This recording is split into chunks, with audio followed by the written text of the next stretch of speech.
Fantasy Football Tips Podcast with Mills, JP, Quigliano, and Cliff.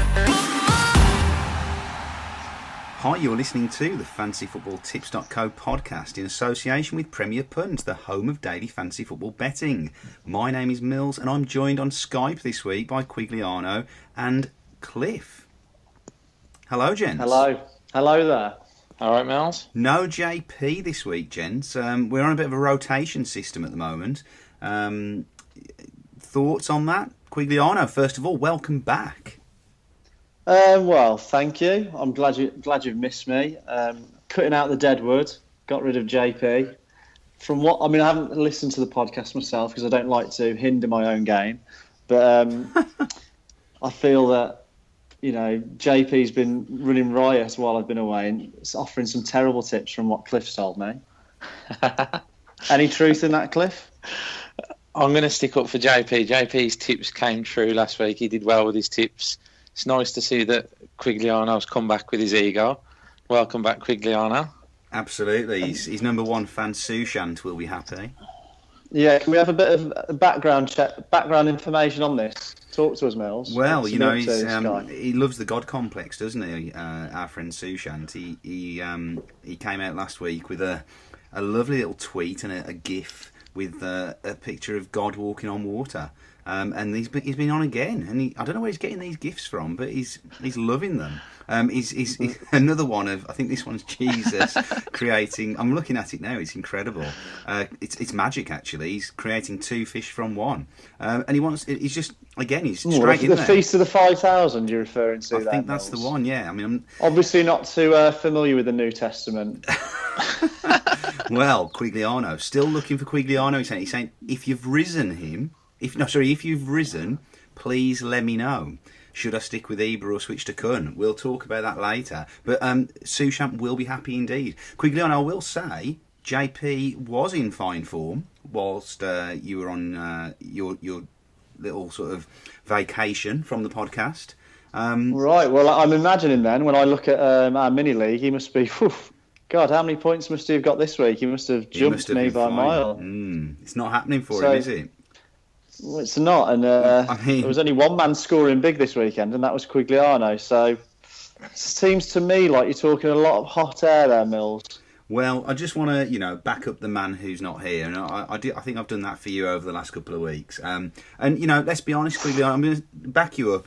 I think, I sort of gave you the week off, didn't I, last week? It was certainly not you not wanting to be here, so the fans can rest easy. There's no. Well, it wasn't a Joey Barton situation. It wasn't anything like that. It certainly wasn't. So, and there's been lots of controversy in football this week, hasn't there? So it's good to hear that there's none here. Can you confirm that? Can you confirm that this isn't a sting operation? This is definitely not a sting operation. There's been a bit of a sting operation going on with JP. There's been a nice little remix sent in by one of the fans, amazingly anonymously as well. But a great little piece of editing that he's put together. This guy or girl, it might be a girl. Are we going to hear this? We're going to hear it. Yeah. So in fact, shall I let you listen to a little bit now? Yes, definitely. Let's have a little teaser then. Okay, JP always likes to please everyone.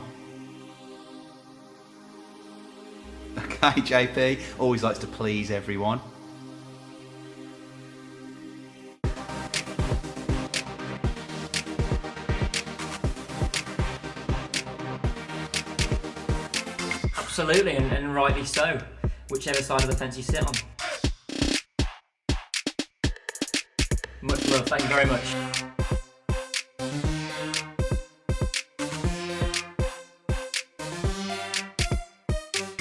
He's going to smash it, isn't he? Well, I do exactly what it says on the tin. So Quigliano, first thoughts on that? I mean, it's that's the first you've heard that, is it? What makes a man, woman, or beast have so much time on their hands that they can create something like that? That's the question I'd be asking. But that is a very creative, good question. very creative. Absolutely, and we're going to play the rest of that in the podcast extra later. So look forward to that. I mean, if that's not worth a membership, I don't know what is. If you're still listening, then wow, good on you. Good on Yeah, I mean, Quigliano, it wasn't you, was it, that gave us that hate mail a couple of weeks ago? I did tell you about it. Cliff had a couple of people that were not too happy with him, but the podcast in general were called arrogant clowns, and I think that was aimed at you as well, even though it happened when you were off. No such thing as bad press. Ask Sam Allardyce that. Okay, So. we might talk Sam Allardyce later. Right, I want to get straight in now. We've had far too much build up there. Chit-chat. Let's get straight in now with some tips. So the Gary of the Week, we're back with you, Quigliano, with no JP, and obviously taking back your rightful throne. Good on you, yeah. I'm going for a fairly obvious one. I feel it's Sanchez. I feel it's a bit obvious, but not only have they got a decent fixture and is he in form, but I also think they go on a very nice run of games now, and I think it's hard to look past Alexis Sanchez. Thoughts on that? Yeah, I mean, Cliff, I'm going to ask you. Yeah, my thoughts on that. Me and Quigliano spoke earlier on in the week, and I mentioned getting Walcott in because I do fancy Arsenal's fixtures. They've got a good run of games coming up, so Sanchez would be a good shape for the Gary. Yeah. Okay, I mean, a few players are going to be losing KDB, so they've probably got that cash available. It's just that little bit more. It's an upgrade. Yeah. It's an upgrade, but I think that fixture run that they go on, he's going to be captain potential for a good few weeks. So I think it's ignore him at your peril, especially as he's playing up front as well. Yeah, I mean, Burnley, decent performance, on Monday night against Watford. Kept the clean sheet, but you don't see that happening again here. Well, no, I don't. I've just tipped him, mate, so Okay. obviously not. Fantastic, okay. Thanks, Quigliano, abrupt as ever. So let's move on to the Xabi then. Long shot, okay, and I've gone for a bit of a sticking my neck out, but Juan Mata. I know he's not Mourinho's favourite, but he is proving when he plays in that Man United side, they seem to tick a lot better. And I think that there's a bit more freedom for him now with the way they played last week. I think he'll be creating. And I had a little look actually at some of his previous stats, and at one stage he was costing you 10 million at the end of one season, and he got over 200 points. So he is a man with pedigree who is always capable of doing something. And so I think a long shot in Juan Mata, and they go, well, they're at home to Stoke, so I mean the fixture kind of backs it as well. It does, and the form is good. And only 2% ownership as well. So, some good differential there. And I think his price is just under 7.5, 7.4 million, I think. So a good price as well. They've got a good fixture this week, but after that they do have two tough fixtures: Liverpool away, Chelsea away. Liverpool away is Liverpool away is a tough one to maybe get the result, but there's going to be goals there. Yeah. So, bear it in mind, Cliff. Don't be so close-minded. Okay. Let's put Cliff in his place. He's very obedient there. Okay, how are the hands, Cliff? I can't see you today, so it's difficult to read your body language. The body language is fine, Mills. Thanks. But I just think, like I said, Man United have got a nice, easy fixture this week, but I think the fixtures following that are getting tougher for them until they got Burnley at home, which you'd see as an easy fixture again. Like the way you deflected the attention from you there, Cliff. Very politician-like. So, right, let's move on, Quigliano. Let's have your Delia. It's not yourself, is it? It's not. It is not myself, because I'm obviously, right here. So I'm calling out Costa, and I'm calling out the red card that he should have received by now. Where are you? Costa, red card, let's be having you. It's controversial because he has got a good fixture away at Hull, but come on, he's got to be at least getting enough yellow cards to get banned soon. So I'm calling out the red card. I think he's due one. He's definitely due one. I think he could have been sent off twice within the first 3 weeks of the season, couldn't he? And possibly again since then. how he hasn't received 2 yellow cards in a game, I don't know. Particularly under the new rules with the protesting to the refs and all of that. He's only got 1 game left in him before he's clocked at 5. So just remember though, Quigliano, it's 10 games to receive a ban, not 5. Are you being serious? I'm being serious. Yeah, Mills teaching Quigliano a trick or two there. And can we just discuss the red card? I mean, me and Mills spoke about this in the week. Costa's only ever had 1 red card, I think, for Chelsea. I think he just got more of a bad reputation than his actual results. Yeah, I mean, you're right. Everyone hates him for no reason. Yeah. No, I agree. He does. He plays the villain well, but red card. I think. Does he realistically always get red cards? No, he's got 1 in his career at Chelsea. Probably why I'm calling Delia on it, mate. But you're saying he's due on. I don't know. Definitely well, you've just said he hasn't had any, so there you go. He's due one. Okay. Come on, Cliff. Back get in your up box. to speed. Who's get next? up to speed. No.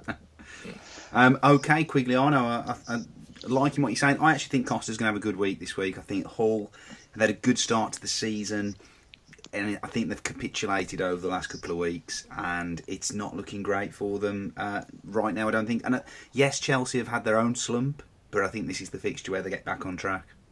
So we may see a red card, but I think we'll see goals as well. I think Costa will get one. It's a little bit of wishful thinking as well. It was the other option for Delia has actually ended up being a side tip. So should we get started on that? Let's go straight on to them. Right. So calling out somebody who has got a good pedigree for a side tip, and that is Payet.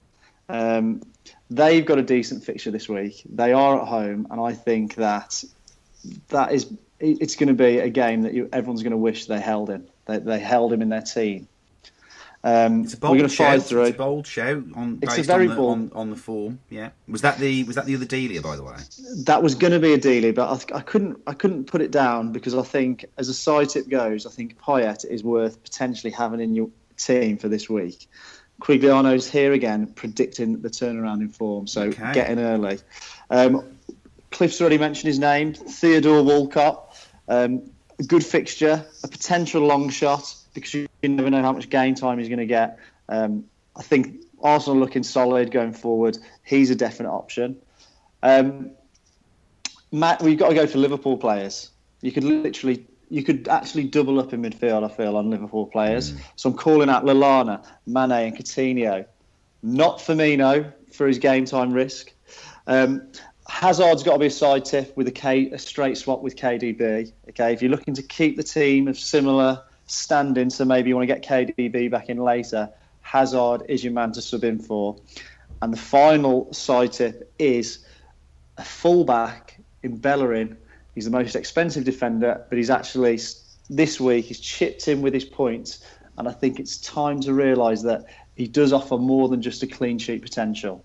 Side tips done. Like that. And I just want to close out on the Bellerin comment there, Quigliano.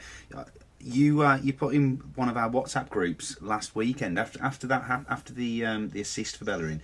You put there as a must-have player. Was that genuinely serious? Are you saying he's a must-have player?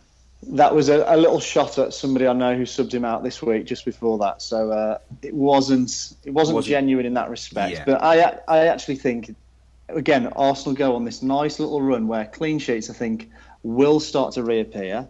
And he does offer more than just that clean sheet. And if he gets an assist as well, you know you're getting heavy points there. You're getting an explosive points boost to your team. So it's risk reward. If you're dropping KDB for someone like Walcott or Mata, there is definite funds to upgrade a defender to Bellerin. Okay, good stuff. Like it. We're going to be back straight after this with some questions from Twitter. You're listening to the all-new FantasyFootballTips.co podcast in partnership with PremierPunt.com, the home of fantasy football betting. Okay, we're back on air. Cliff, what happened? What happened? You've just told me in that quick break there that you actually disconnected for half of those side tips. Well, yeah, I listened to the Theodore Walcott. Next thing I know, I looked, it went silent, came back on, and I heard Bellerin, so I look forward to listening to those later on. Yeah. Brilliant, okay, superb. So professional as ever. Professional to the end. I mean, we've got plenty of questions from Twitter, gents. So I think I'm gonna go to the old favourite first, Andy Goodland, our golf pro. He says he's losing faith with Valencia, and AFC fixtures look good. He wants Koscielny and can afford him, but should he spend so much on his defence? So I think he's looking at subbing out Valencia at United for an Arsenal defender, and he's looking specifically at Koscielny. Should he put him in, or should he save his money and go for a cheaper defender? I feel like that's just been answered. I do feel like it's been answered just really. So you I think Koscielny's as good an option as Bellerin in terms of the fact he's there for corners a lot of the time, and he's obviously a threat there. That good run of fixtures, I'd be going for an Arsenal defender. Yeah, okay. Cliff. I'd be making the change, but if you have got KDB, I'd be making that change this week. And with Man United got Stoke at home, maybe I'd hold on for another week until I made the defensive change, because you could easily see Man United keeping a clean sheet this week against Stoke. So yeah, I'd change it, but probably next week I'd do it. Yeah, I wouldn't be surprised with the United clean sheet there either. And again, Valencia, I think he could potentially get an assist there. So we'll see. So I'm gonna throw this in. Wilfred Bonny scores at United. There you go. Okay, Mark it down. Quote. Put the quotes ready. God complex strikes again. Okay, so this one comes from Jono, and he wants to know direct swap for KDB or invest in the forward line. I'm just going to tell you his forward line. He's got two. It's Rondon and Benteke. I mean, the rest of the team. Bloody hell! What is he on a budget? He's got Courtois in goal, Alderweireld, Stones, Evans, and Morgan at the back. Then he's got Lamela, Sanchez, KDB, and Sterling, Rondon and Benteke. I mean, it just sometimes I wonder what goes through people's mind when they're picking these teams. I mean, so what's he had the first all season. I better not play his wild card, or I'm not going to be happy. I think surely not. Surely he hasn't played the wild card. I mean, yeah. But what was the question? What was the question? Should he have a direct swap for KDB? So I think he's probably saying KDB to a Hazard, or should he actually invest in that forward line? Surely it's invest in the forward line. I mean, yeah. There's a lot of work to be done there. There's a lot. Jesus feeding the 5,000, okay, taking those 5 loaves of bread. Even he would struggle to salvage that team without a wild card. I think get some money out of that defence. Too much money is in that defence where there's not money. There's not consistent point returns. Then you need to be pumping it forward into that forward line. I mean, Rondon's not a bad shout. You have to have Aguero. You cannot play the game without Aguero. I mean, he's not giving us all the information either. We can't. He's only given us 11 players, so obviously there's players on his bench. We don't know who they are. He must have a strong bench. Well, yeah, probably has. Yeah, well, the money's sitting on it. That's why. Right, let's move on. Andrew Osborne wants to know. Oh, okay. This is. We'll come back to that one. Okay. Great question. FPL booster. Antonio. Out for Lallana. So Antonio West Ham out for Lallana. Good swap or not? It's a yes. Yeah, although the fixture, I like West Ham at home to Middlesbrough, but I don't think you're going to go. It's not going to be a disaster going for Lallana. Okay, and this. Sorry, Cliff, you get some time in here, mate. I want to ask Cliff this one. This is from Tom Butcher. And he wants to know, why do people get so upset when their bench players score points? Surely form is good when we need them in the future. I like the fact that he then sent me another message sorting out his grammar, because he'd put something incorrectly. But anyway, Tom Butcher, so what are you saying to him? The reason I get upset when there's points on the bench is because I want them points to be part of my weekly total. So yeah, it's good for form and swapping it out, but if they're on the bench for that week, it means nothing at the end. So yeah, that's the reason I get upset. I mean, me and Mills discussed our goalkeeping options, and I think for the first 3 weeks, I left 27 points on the bench. Keep swapping my goalkeeper, so that was annoying. So we've gone to one good goalkeeper, and then I don't even know the name of my other goalkeeper at the minute. Brilliant. So yeah. Okay. That's why tipster. That is from the tipster. I mean, it comes down to strategy. Some people like to have those, like a good option to rotate that bench, but if it bothers you that much, and I made this decision years ago, if it bothers you that much about having points left on the bench, then only have the cheapest players available and play 11 strong players that you know are going to start. And then you're not going to be worried about who you're picking. You're always going to have 11 players that automatically start. And then the only other question you've got is captain. Okay, and we are going to be talking captain picks in the podcast. Mills, have you extra. just disappeared there? I feel like you just disappeared. No, I'm here. I'm okay. listening, intently as ever. It didn't seem like you're hanging on my every word, but that's fine. I also think when you got good players on the bench, for me, I kind of hope that they have a decent week, but not as good as the rest of my team. So not only am I worried about the competition in the mini league, I'm worried about whether they're out point scoring the players that I'm playing. So, like Quigliano said, just adds an extra worry that you don't really need. Okay, I think you've answered that comprehensively between the two of you. The last question comes from Andrew Osborne, and this is slightly off topic of FPL, and he's acknowledged that himself, but he's interested to know the team's thoughts on the England manager situation. Team Ibrahim is signed off as. So, just thoughts on the England situation. We talked. I think Quigliano's keen not to put himself in any kind of legal wrangles, but Cliff? Yeah, I think it's disgusting. I mean, I was one of the people saying Big Sam was the wrong appointment, but now he's in charge. I think the way he's been treated. That's the well, news. yeah. Now was in charge, should I say? The way that he's been stitched up, I just think it's a joke, to be honest. That is layman's terms. That is. I mean, there's no worry about legal implications there, is there? Jens Lehmann. I think personally, I just think everyone needs to be held to the same level of accountability as Big Sam. Like, he has been hung out to dry. He definitely shouldn't have been involved in that. Absolutely stupid decision. And he probably needs some sort of punishment. But I feel like, there's so much else that goes on in football that's wrong, that we need to be sorting that out as well as tackling the issues like Big Sam. Because otherwise he's just being the scapegoat and saying, everything else is perfect in the game when it's not. But, I don't want to get too emotionally invested in something that is irrelevant to me. Yeah, and I think potentially that story's got a long way to run yet, and I think we're going to see a few more implications on that. Hopefully nothing that's going to affect our beloved FPL too much. So we'll close out on that. Gents, we're going to go into Podcast Extra in a minute. Just a thank you to all those people that voted for us in the Football Blog Awards. The voting is now closed, so don't vote for us anymore.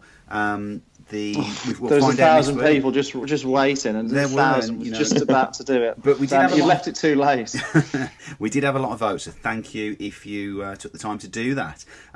Any message for JP before we head into Podcast Extra quickly on? Because I think he's a bit of a skinflint. He's probably not a premium member. I don't even know who you're talking about. Okay. It's been a pleasure. As always, gents, we're going to be talking captain picks in the Podcast Extra. And if you're not there, we'll see you next week. It's time to go deep. It's time for the Podcast Extra.